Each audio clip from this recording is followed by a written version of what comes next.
Iverentsika kely kosa ny vaovao ara-tsosialy ny ponina mankalaza enina rahampitso ny andro manerantany ho an'ny rano.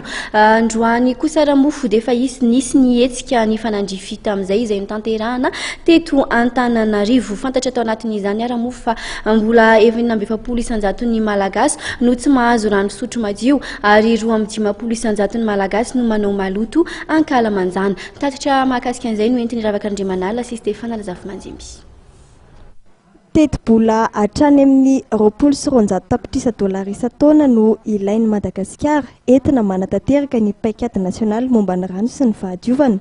Hatreto anefa dia manodidina ny 200 teti-bola mpanjakana ihany no atokany fanjakana amin'ny sehatry ny rano sy ny fahadiovana. Tamin'ity andro maneran-tany ho an'ny rano ity, loha hevitra no safidian'ny Madagasikara ny hoe mitaky angovo tsara tantana ny fahazoana rano fisotro madio.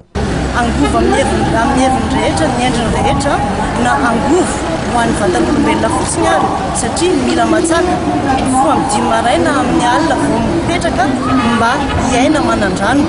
Angovo amin'ny lafiny industriel na ny machine na ny fitaovana rehetrarehetra entina mamatsy rano ho an'ny isam-batan'olona ilaina fitantanana matoka sy voahevitra ka mitaky vola izay zavatra izay. I Madagasikara ary ideraina manokana eto ministèren'ny rano no efa navita paikady manokana mba hanajariana sy tantanana izay resaka famatsin-drano izay dia navita paikady izy stratégie nationale ny rano sy fanadiovana. Resahana manokana eto izay satria mitaky vola izay fanatanterahana amin'ny paikady izay. Farafakely ny amin'ny 200 tapitrisa dollara eo isan-taona no ilaina mba ahafana mamatsy rano fisotro madio ny ponina eto Madagasikara. Miova izao ny fehim-taona satria raha lazaina fa ny Antananarivo fahatelo amin'ny 2024 fantatra izao fa mbola 270 isanjaton'ny ponina eto Madagasikara mahazo rano. Mbola misy any amin'ny 150 isanjato any ny malagasy mangeraka lamanjana. Hita eo fa rehefa tsy milamina ny fahazoana rano fisotro madio, rehefa tsy voajary ary voatantana ny fanadiovana izany hoe ny fampiasana lavapiringa tsy androso noviana ny firenena anankiray. Antsoavy no atao eto anio mba voatohana amin'ny tokonina azy ny ministèren'ny rano. Ho avy eto ny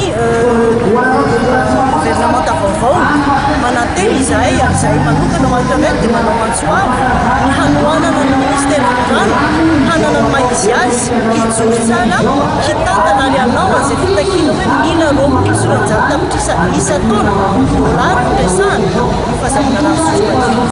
Isan-taona ankizy malagasy latsaky ny 5 taona mahery ny 4,000 isa no mamony ainy vokatry ny tsy fahazoan'izy ireo rano fisotro madio sy ny tsy fahampiany fotodrafitrasa momba ny fahadiovana. Ankoatra ny diabe ny ainga teny amin'ny ministèren'ny rano Ambohijatovo ambony ka hatreto amin'ny lapan'ny tanàna Analakely izay niarahan'ny vovonana Dioranoatra sy ny mpiara-miombina antoka aminy dia nisy ihany koa ny fanentanana ny tanterahana teto amin'ny lapan'ny tanàna Analakely nentina indrindra nanamarina ny andro maneran-tany ho an'ny rano androany.